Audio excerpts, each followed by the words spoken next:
Sabía que eran ellos en el momento en que vi el sobre. Mi nombre, Eida, estaba escrito a mano con tinta negra, con la caligrafía precisa y afilada como un bisturí.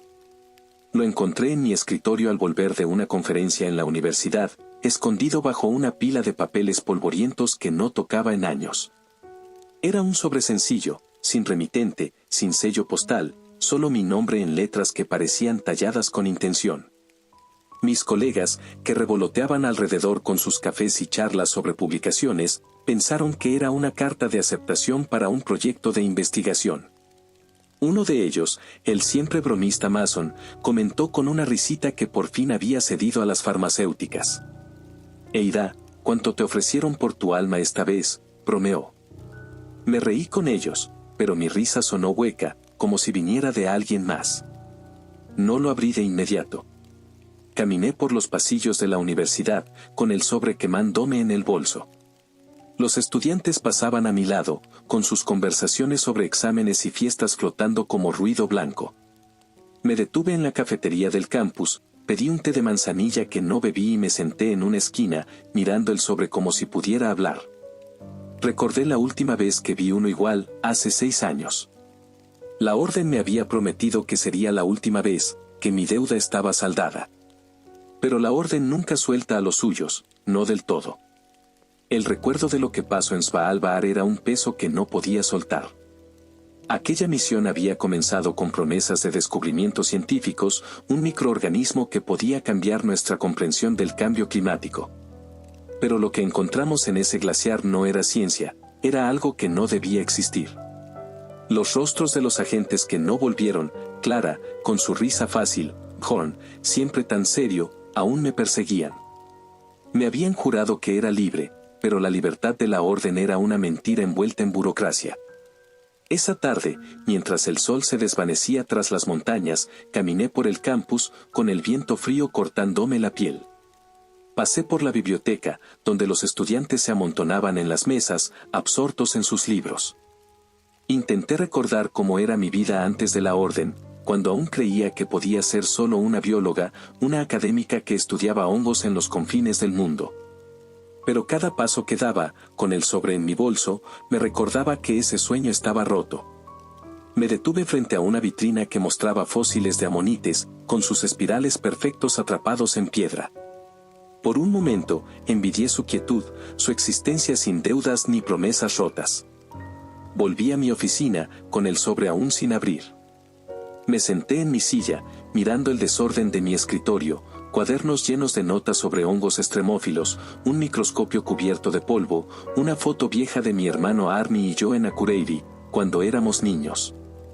La tomé, con mis dedos trazando el contorno de su sonrisa. Él estaba en Oslo ahora, estudiando ingeniería gracias a una beca que la orden había facilitado. Ese fue el trato que hice con ellos, el precio por sacarlo de una vida de pobreza en Islandia. Pero el costo seguía creciendo, como un interés que nunca dejaba de acumularse. Pensé en ignorar el sobre, en quemarlo y fingir que nunca llegó. Pero la orden no permitía eso. Recordé una historia que James, mi antiguo colega, me contó una vez. Un agente que intentó desaparecer, mudándose a una cabaña en las tierras altas de Islandia. Lo encontraron en una semana, o al menos, encontraron lo que quedaba de él. La orden no necesitaba amenazas, y él lo era. Decidí caminar hasta el puerto, buscando algo de claridad en el aire salado. Las gaviotas graznaban sobre los barcos pesqueros, y el olor a algas y combustible llenaba el aire. Me senté en un banco, con el sobre aún en mi bolso, y observé a los pescadores descargando sus redes. Uno de ellos, un hombre mayor con el rostro curtido por el viento, me miró por un momento demasiado largo. Sus ojos tenían esa cualidad opaca, como si supiera algo que no debía. Sacudí la cabeza, diciéndome que era paranoia. Pero con la orden, la paranoia nunca era solo paranoia. Esperé hasta llegar a casa, un pequeño apartamento en las afueras de Reykjavik, donde las luces de la ciudad apenas alcanzaban a teñir el cielo nocturno. Cerré la puerta con llave, apagué las luces y me senté en la mesa de la cocina. Usé un cuchillo para abrir el sobre con cuidado, como si fuera una bomba a punto de estallar. Dentro había una sola frase, impresa en una tarjeta gruesa de color crema. Se solicita su presencia para un análisis de campo en el sitio BR. No había nada más, salvo un sello rojo desvaído en la esquina inferior, era un tridente blanco emergiendo de olas estilizadas. El símbolo de la orden. Mis manos se helaron. Me senté en el suelo de la cocina, con la tarjeta temblando entre mis dedos y la respiración atrapada en algún lugar de mi pecho. Prometí que no volvería, murmuré, más para mí que para el aire vacío. Creía haberlo dejado todo atrás. Después de Svalbard, me habían jurado que esa sería mi última misión, que podría volver a mi vida como investigadora de biología fúngica, dando clases y escribiendo artículos que nadie leía. Pero me engañaron. Como hacen con todos.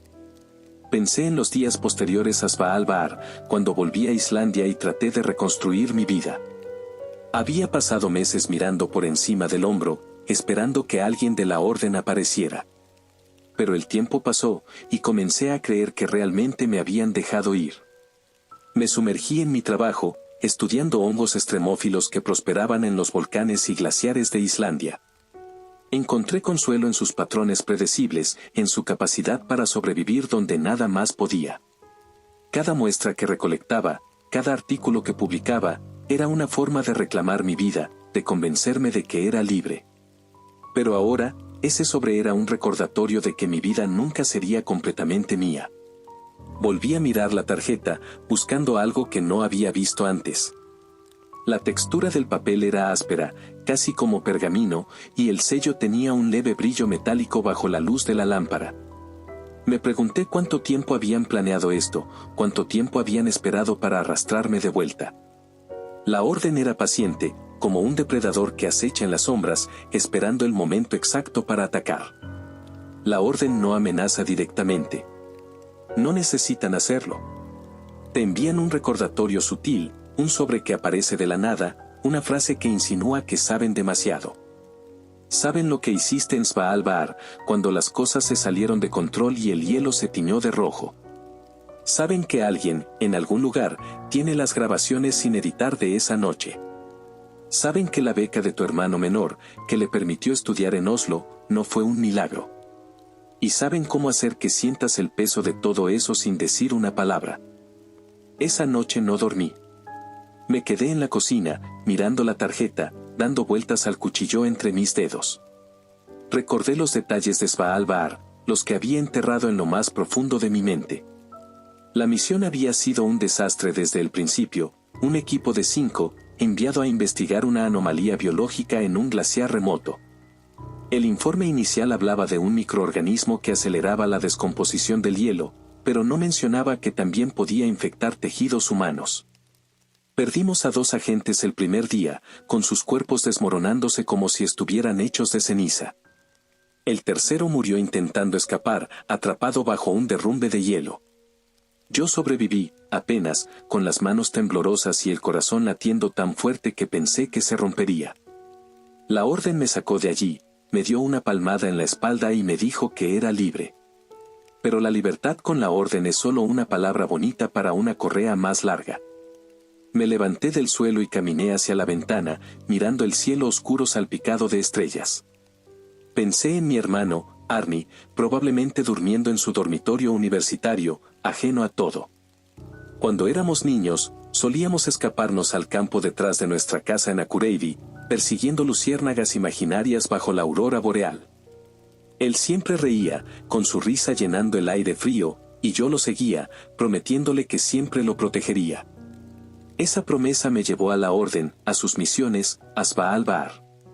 Y ahora, al sitio BR. Volví a la mesa y tomé la tarjeta de nuevo, estudiando cada detalle del sello. Había algo en el que no recordaba de antes, un leve contorno en el tridente, como si estuviera grabado con un cuchillo microscópico. Me pregunté si era un código, una advertencia, o simplemente un adorno que nunca noté. La orden amaba sus secretos, sus mensajes ocultos en cosas aparentemente triviales. Intenté recordar más de Svalbard, pero los recuerdos eran como fragmentos de un rompecabezas roto. Había imágenes sueltas, el brillo del hielo bajo la linterna, el crujido de nuestras botas en la nieve, el olor a ozono mezclado con algo podrido. Recordé a Clara, con su cabello trenzado y su costumbre de tararear canciones mientras trabajaba. Recordé a Bjorn, siempre revisando su equipo 2 veces, como si la precisión pudiera salvarnos. Y luego, el silencio después de que todo se derrumbó, cuando solo quedé yo, temblando en un helicóptero que me llevaba lejos del glaciar. Los días siguientes fueron un torbellino de recuerdos que intenté mantener a raya. Volví a la universidad, pero cada clase que daba se sentía como una actuación. Hablaba de esporas y micelios, pero mi mente estaba en otro lugar, atrapada en el hielo de Svalbard, en los gritos que aún resonaban en mis pesadillas. Una tarde, mientras revisaba exámenes, encontré una nota garabateada en una hoja de un estudiante que decía: ¿por qué los hongos siempre parecen saber más que nosotros? Era una broma, probablemente, pero me hizo estremecer. Porque en cierto modo, era verdad. Los hongos siempre parecían estar un paso adelante, adaptándose, sobreviviendo, incluso cuando todo lo demás colapsaba. Intenté contactar a un antiguo colega de la Orden, alguien que había trabajado conmigo en una misión antes del desastre de Svalbard. Se llamaba James, un geólogo con una risa estruendosa y una habilidad para mantener la calma en los peores momentos. Habíamos perdido contacto después de que él renunciara, o eso me dijo. Lo busqué en la base de datos de la universidad, pero su perfil estaba desactivado. Llamé a un número que tenía guardado en un cuaderno viejo, pero solo obtuve un mensaje de desconexión. La Orden tenía una manera de borrar a las personas, de hacer que desaparecieran sin dejar rastro. Esa noche, mientras preparaba una cena que no comí, revisé mis notas sobre la misión de Svalbard, guardadas en una caja bajo mi cama. Eran fragmentos, diagramas de estructuras celulares anómalas, notas sobre patrones de crecimiento, un dibujo apresurado del glaciar donde todo salió mal. Había una fotografía, borrosa, tomada con una cámara desechable que logré conservar. Mostraba el hielo fracturado, con vetas de un rojo intenso corriendo como venas. En la esquina, apenas visible, estaba el contorno de una figura humana, o lo que pensé que era humana en ese momento. No podía estar segura. La Orden se había llevado todos los registros oficiales, pero esa foto se me quedó grabada. Pasé horas revisando esas notas, buscando algo que me diera una pista sobre el sitio BR. Encontré un cuaderno antiguo, con anotaciones de una sesión informativa de la Orden antes de Svalbard. Hablaban de anomalías ambientales, de organismos que no seguían las reglas de la biología conocida. Había una mención breve de un protocolo llamado oleaje escarlata, pero no había detalles, solo una nota al margen: contención prioritaria. Riesgo de propagación exponencial. Me pregunté si el sitio BR estaba relacionado, si la Orden había encontrado otra de esas cosas que no debían existir. Pasé la noche siguiente revisando cada detalle de mi equipo, asegurándome de que todo estuviera listo. Mis manos temblaban mientras revisaba los viales de recolección, los guantes de nitrilo, el traje de bioseguridad. No era solo el miedo a lo desconocido, era la certeza de que la Orden sabía más de lo que me decía. Siempre lo hacían. Recordé una sesión de entrenamiento, años atrás, cuando un instructor nos advirtió: si la Orden no te da todos los detalles, no es porque no lo sepan. Es porque no quieren que lo sepas. Intenté distraerme con mi investigación. Abrí un archivo en mi laptop, un artículo a medio escribir sobre hongos que prosperaban en las fuentes termales de Islandia. Intenté concentrarme en las palabras, en las descripciones clínicas de micelios y esporas, pero mi mente seguía volviendo al sobre, a la tarjeta, al sello con el tridente.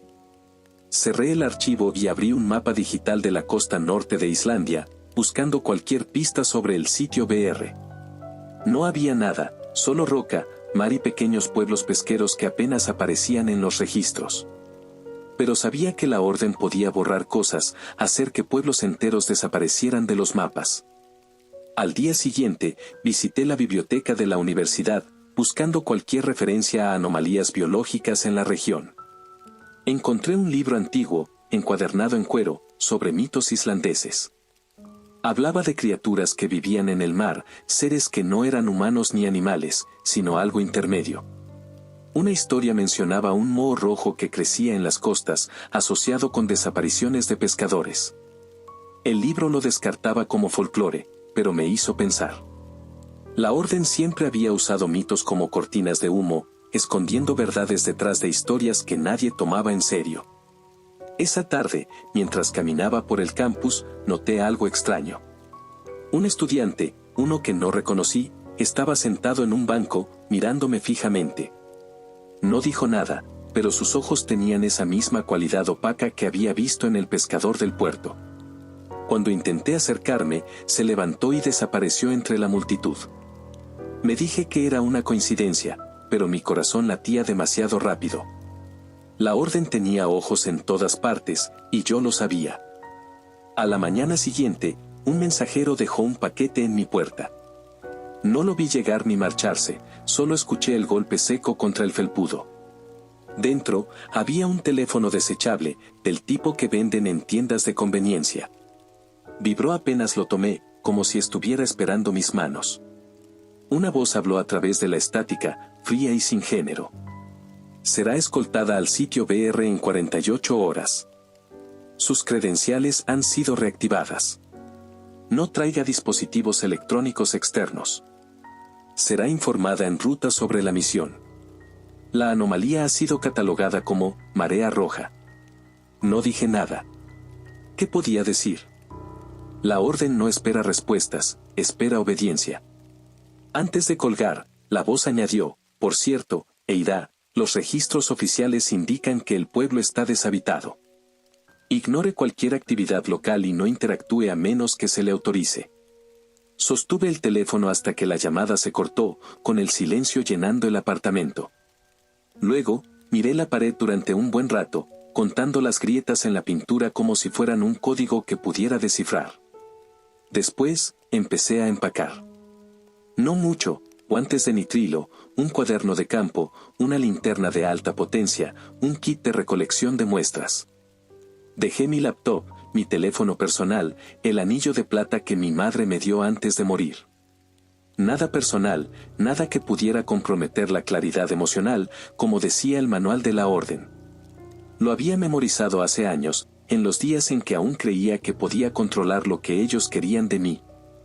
Antes de cerrar la mochila, saqué una foto vieja de Arnie y yo. Estábamos frente al campo, él con una bufanda demasiado grande para su cuerpo pequeño, yo sonriendo con un diente faltante. La guardé en un bolsillo interno, un pequeño acto de rebeldía contra las reglas de la orden.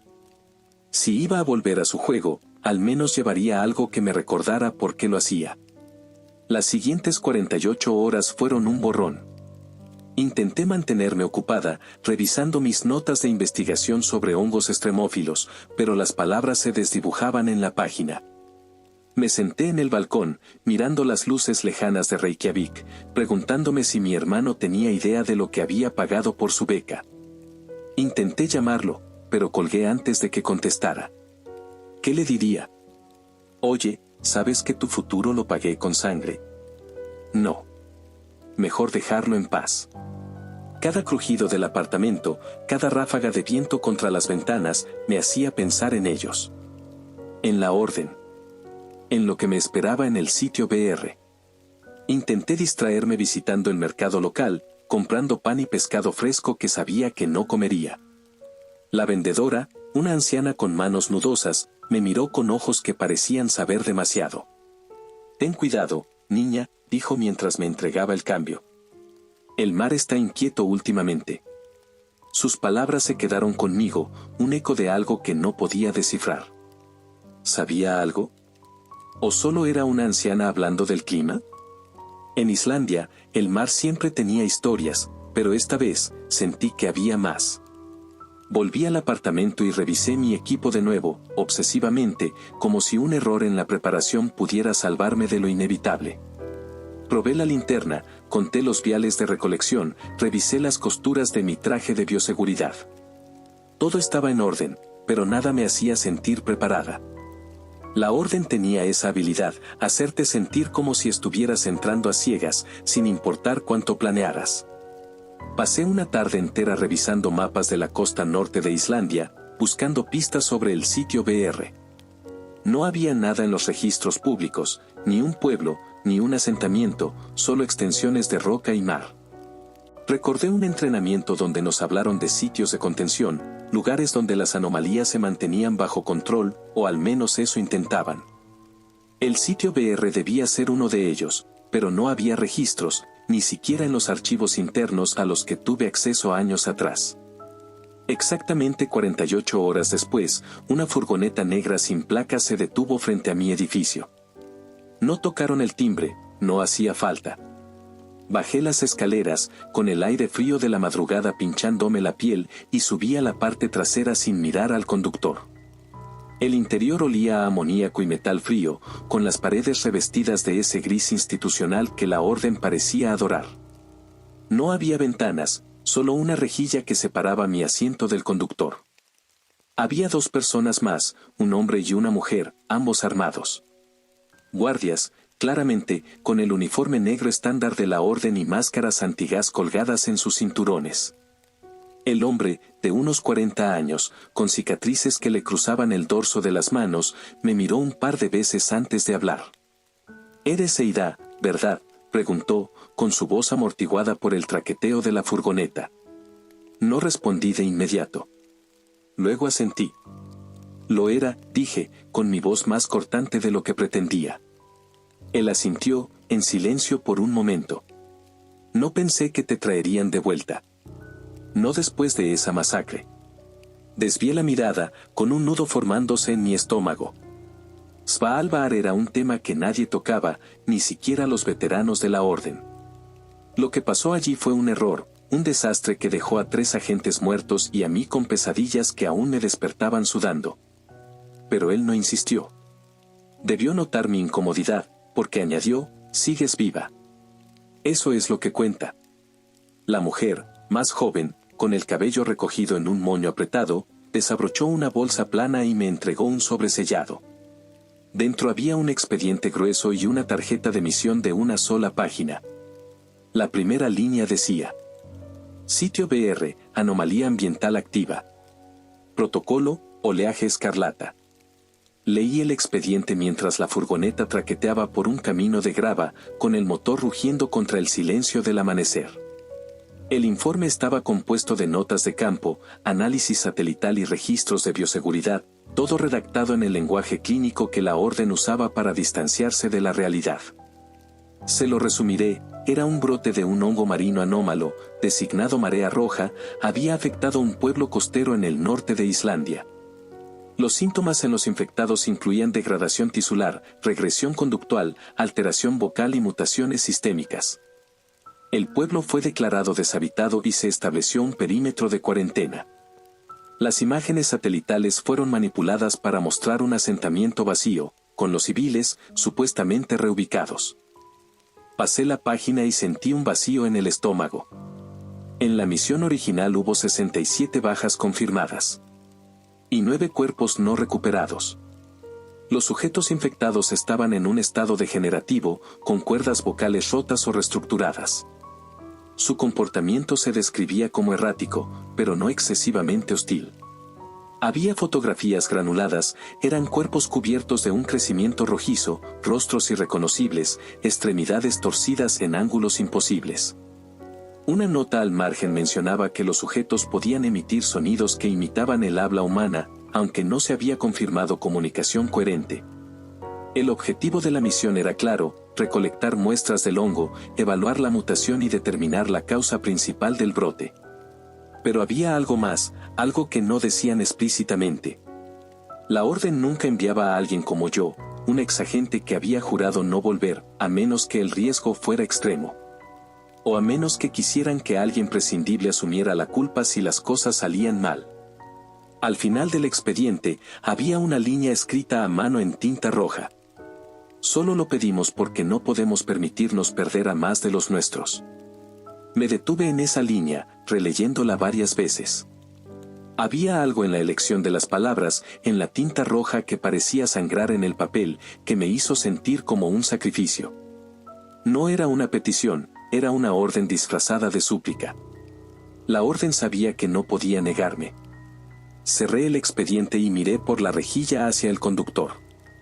Su nuca era lo único visible, con su cabello corto y gris bajo una gorra negra.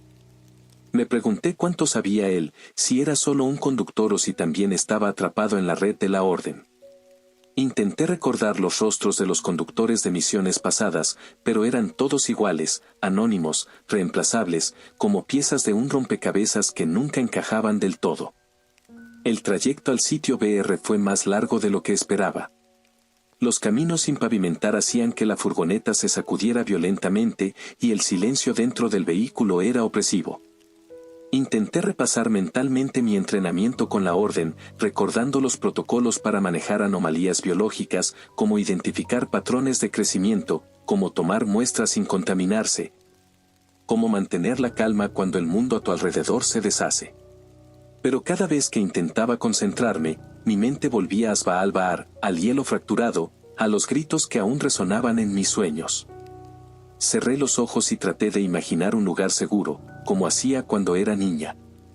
El campo detrás de nuestra casa en Akureyri, la aurora boreal pintando el cielo de verdes y púrpuras, la risa de Arnie mientras corríamos entre la hierba. Pero incluso ese recuerdo se sentía contaminado ahora, teñido por el peso de la orden. Abrí los ojos y me obligué a concentrarme en el expediente, releyendo las notas sobre marea roja.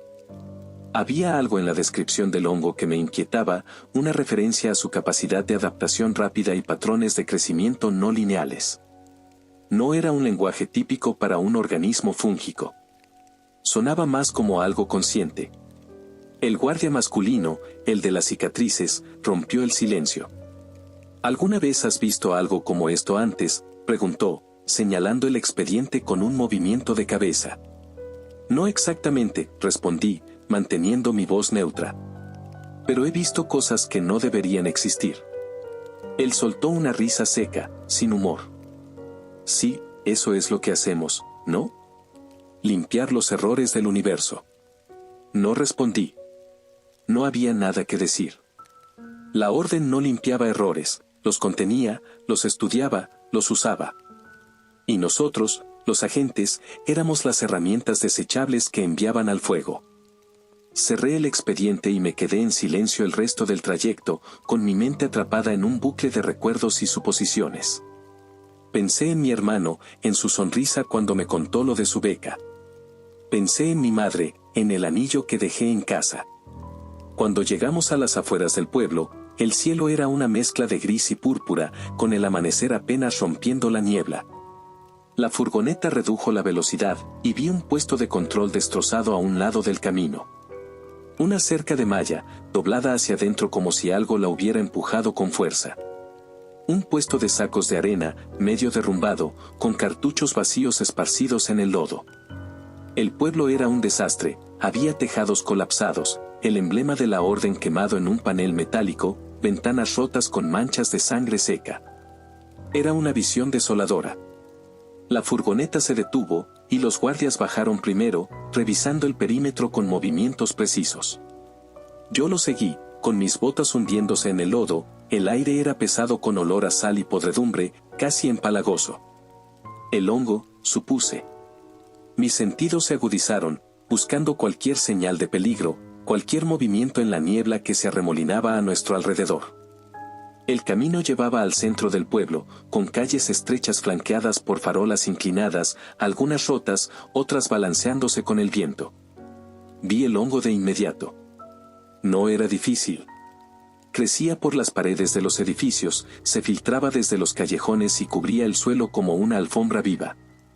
En algunos lugares, pulsaba débilmente, como un latido lento, y la luz del amanecer lo hacía brillar con un rojo viscoso. Mi escolta habló a través de su máscara. Mantente en los caminos marcados. Vamos al centro primero. Asentí, observando todo. Era triste ver escuelas con las puertas abiertas, parques con columpios inmóviles, casas con cortinas rasgadas colgando de ventanas rotas. Todo estaba en silencio, salvo por el crujido ocasional de algo en la distancia, madera, tal vez, o el viento moviendo escombros. ¿Todavía vive gente aquí?, pregunté, con mi voz sonando demasiado alta en el silencio. El guardia dudó, ladeando la cabeza. Oficialmente, no. ¿Y extraoficialmente? No respondió, pero su silencio fue suficiente. La orden siempre tenía lagunas en sus historias, verdades a medias que te obligaban a llenar con tu imaginación. Mientras avanzábamos, noté algo extraño en el hongo. No era solo su color o su pulsación, había patrones, como si estuviera formando estructuras deliberadas. En una pared, vi lo que parecía una espiral, similar a los fósiles de amonites en la vitrina de la universidad. En otra, líneas que se entrelazaban como venas, pulsando al ritmo de un corazón invisible. Tomé nota mentalmente de fotografiarlo más tarde, aunque sabía que la orden confiscaría cualquier registro no autorizado. Avanzamos más, con las botas chapoteando en charcos teñidos de rojo. Pasamos una tienda con vidrios rotos en la entrada. Dentro, el hongo envolvía los estantes, como si hubiera brotado desde adentro, consumiendo latas y paquetes de comida. En una esquina, un maniquí estaba cubierto de hongo, con su rostro plástico derretido en una mueca grotesca. Entonces, vi el primer movimiento. Algo se movió a 2 calles de distancia. Una figura, encorvada, cruzó la niebla, apenas visible. No nos miró. Solo se deslizó hacia la bruma, como un animal que no quiere ser visto. Mi corazón dio un vuelco. Uno de los guardias alzó su arma, con el cañón apuntando hacia la niebla. No, dije con firmeza, con mi voz baja pero clara. La bajó, aunque su dedo seguía cerca del gatillo. No iba a disparar. No a menos que se acerque. Seguimos en silencio, con la niebla espesándose entre los edificios en ruinas. Una casa marcada como sitio de infección primaria apareció a la vista, con la puerta apenas sosteniéndose en sus bisagras. Una cinta amarilla de la orden colgaba rota, ondeando con el viento. Vigilaremos, dijo la mujer. Tienes 10 minutos. No más. Entré rápido, con el olor golpeándome como un puñetazo, podredumbre, humedad y ese olor enfermizo del hongo. El interior estaba cubierto de un rojo pulsante, grueso como carne, trepando por las paredes y el suelo. Aunque llevaba un traje de bioseguridad, sabía que la exposición prolongada era una amenaza real. Me agaché junto a una pared, saqué un bisturí y raspé una muestra en un vial sellado. El hongo se movió bajo la hoja, como si estuviera vivo, resistiéndose. Desde otra habitación, una puerta crujió. Me quedé inmóvil, mirando hacia el sonido, que se convirtió en un gorgoteo húmedo, como agua atrapada en una garganta. No me moví. Algo estaba al otro lado, arrastrándose por el suelo. El gorgoteo se transformó en una respiración rasposa, seguida de algo que pudo ser una palabra, pero no la entendí. Sonaba como sálvame, pero no podía estar segura. Avancé lentamente por el pasillo, cuidando de no hacer ruido, con mi linterna proyectando sombras que parecían moverse por su cuenta. El gorgoteo cesó, reemplazado por un silencio que era peor. Y entonces lo vi, una sombra al final del pasillo, moviéndose en la oscuridad. Contuve la respiración. La figura salió a la luz, y mi estómago se retorció. Su cabeza estaba cubierta de hongo, con la piel tensa sobre algo luminoso debajo, como si hubiera tragado una fuente de luz. Sin cabello, con rasgos distorsionados, y los ojos hundidos en cavidades rojizas.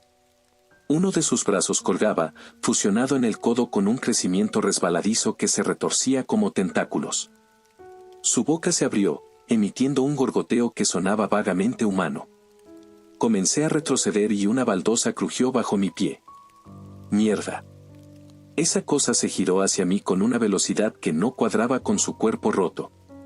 Sus ojos, o lo que quedaba de ellos, se fijaron en mí, y dio un paso adelante, con el hongo pulsando con cada movimiento. Retrocedí, ya sin cautela, gritando algo a los guardias. Entraron justo cuando esa cosa se abalanzó, gorgoteando con ansia, con sus extremidades torcidas estirándose hacia mí. Cerré los ojos y escuché disparos, que solo la hicieron tambalearse. Un guardia me jaló por el cuello, sacándome mientras el otro vaciaba otro cargador. No esperó a ver si estaba muerta, giró y ordenó retroceder. Detrás, otras figuras emergían, 2, tal vez 3, todas cubiertas de ese hongo rojo pulsante, como si las hubiera vaciado y las usara como piel. Sus movimientos eran erráticos, pero coordinados, como si compartieran un propósito. No te distraigas, gritó la mujer. Al vehículo, ahora. Corrimos, con el lodo resbaladizo bajo nuestras botas. La niebla se arremolinaba, haciendo difícil ver más allá de unos metros.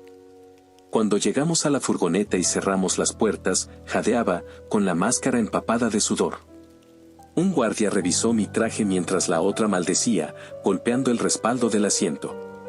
No debían estar tan cerca del perímetro, murmuró la mujer, con su voz tensa. Lo reportaremos a la base. No tiene caso discutirlo ahora, respondió el hombre, recargando su arma. Saqué mi kit de muestras y miré el vial sellado que tomé de la pared. Brillaba, débilmente, pero estaba segura. La muestra del hongo estaba viva, más de lo que debería estarlo. El conductor aceleró, con las llantas cortando el lodo cubierto de hongo. Zigzagueó un par de veces, esquivando algo, supuse. Nos persiguen, dijo por el comunicador, con su voz calmada pero firme. Veo movimiento en los tejados. ¿Tejados? Los guardias abrieron las puertas traseras. Había al menos 5 o 6 figuras, aunque la niebla dificultaba ver. Una estaba subido a una casa derrumbada, observándonos, con su cuerpo inclinado en un ángulo imposible. No eran rápidos, pero sí implacables. No paraban, como si el hongo los empujara al límite, pulsando con cada paso. Unos golpearon la furgoneta, inclinándola por un momento, con las llantas patinando en el lodo. Por suerte, el conductor mantuvo el control, acelerando hacia el puesto de control.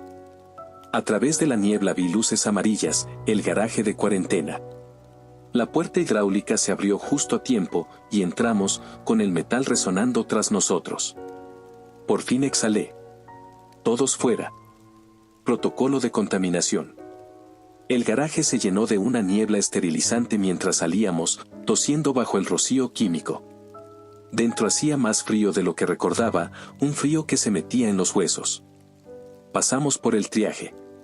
Un técnico quitó las capas externas de mi equipo y me pinchó con una aguja antes de que pudiera protestar. Muestra de sangre, murmuró, sin mirarme a los ojos. ¿Qué trajiste? Suficiente, dije, levantando el estuche de muestras. Más que suficiente. Buen trabajo. Lo procesaremos desde aquí. Eso fue todo. Sin preguntas, nada. Me dijeron que estaba limpia. Sin brechas en el traje, sin síntomas visibles. Podía irme. La furgoneta que me llevó de vuelta tenía ventanas, al menos. Mi ropa estaba en una bolsa sellada al vacío, como si fuera evidencia de un crimen. Antes de bajar, miré al conductor. ¿A dónde voy ahora?, pregunté. Se encogió de hombros, con su rostro apenas visible bajo la gorra. A donde quieras. Pero no olvides, nunca estuviste aquí. 2 semanas después, estaba en el aula, explicando adaptaciones fúngicas en climas extremos. Mi voz titubeó en medio de una frase, con las palabras atrapadas en mi garganta. Era demasiado parecido. El proyector mostraba una imagen microscópica de una colonia de líquenes, con sus filamentos extendiéndose como venas. Creí que pulsaba, aunque no podía, era una imagen fija. Los estudiantes no notaron nada, estaban medio dormidos, con los teléfonos en la mano o garabateando en sus cuadernos. Continué, forzando mi voz a mantenerse firme. Tras la clase, volví a mi oficina, con el corazón latiendo demasiado rápido. Me dije que era estrés, nada más. Solo estrés. Pero había algo en mi escritorio. Otro sobre. Con la misma letra en tinta negra. No lo abrí de inmediato, pero sabía lo que significaba. La misma sensación de vacío me envolvió, como si el aire se hubiera vuelto más pesado. La orden no había terminado conmigo.